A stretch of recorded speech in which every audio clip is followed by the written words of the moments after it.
What if I told you that the United States, one of the richest countries in human history, was never designed to create equal wealth? Not by accident, not by bad luck, but by systems that quietly reward those who already have the most. Here's the mystery. America produces trillions of dollars every year. Productivity is higher than ever. Technology is more powerful than ever. And yet the majority of Americans feel poorer, more stressed, and more financially trapped than their parents. So where did all the money go? Tonight we re-uncovering how just 1% of Americans came to control more wealth than the entire middle class combined, and why every attempted fix seems to make the problem worse. To understand how this happened, we need to look beyond individual billionaires and focus on something far more powerful: the financial system itself. We'll talk about banks, wages, debt, ownership, and policy decisions many made decades ago that quietly reshaped how money flows in America. Along the way, we'll meet familiar names: industrial tycoons, Wall Street bankers, and modern tech elites. But the real story isn't about them. It's about rules and who those rules were written for. The twists are coming. But first, we start at the beginning. In the early 20th century, wealth in America was still closely linked to work. Factory jobs paid enough to support families. Wages rose alongside productivity. Owning a home on one income wasn't unusual, it was expected. After World War II, the U.S. experienced its greatest period of shared prosperity. Unions were strong, corporate taxes were high. CEOs earned around 20 times what their workers made, not 300 times.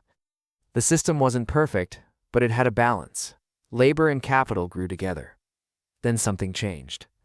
Starting in the 1970s, a quiet shift began. Globalization allowed companies to move factories overseas. Automation replaced workers, unions weakened. And while productivity kept rising, wages stopped. Here's the key cause and effect moment. When wages stagnated, profits didn't disappear. They flowed upward to shareholders, executives, and asset owners. At the same time, financial markets exploded. Stocks, real estate, and private equity became the primary engines of wealth growth. And here's the catch. If you don't own assets, you don't benefit from growth. The top 1% owned most of the assets, so they captured most of the gains. By the 1990s and early 2000s, Americans were no longer earning enough to maintain their standard of living, so the system offered a substitute: debt, credit cards, student loans, mortgages. Instead of rising paychecks, people borrowed against the future while banks collected interest. This worked, till it didn't. In 2008, the financial system collapsed. Millions lost jobs and homes.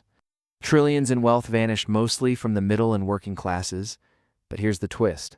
The biggest institutions didn't fail, were rescued.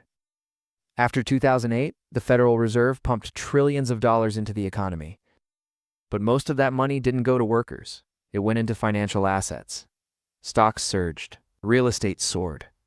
Corporate profits broke records. Who benefited? The same people who already owned those assets.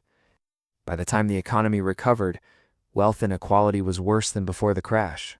Governments tried to respond.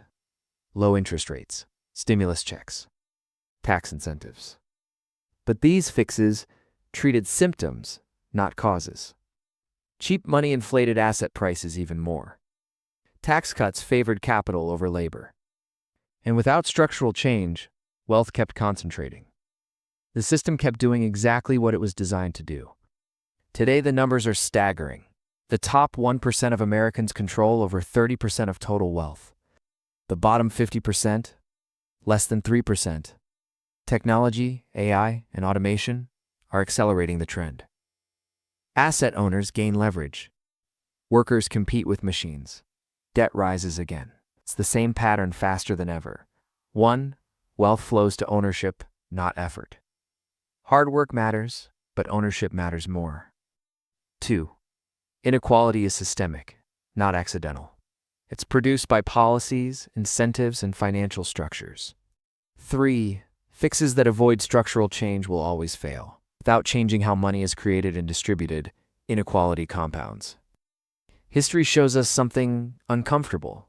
When wealth concentrates too far, societies don't stabilize, they fracture. The question isn't whether inequality will matter, win.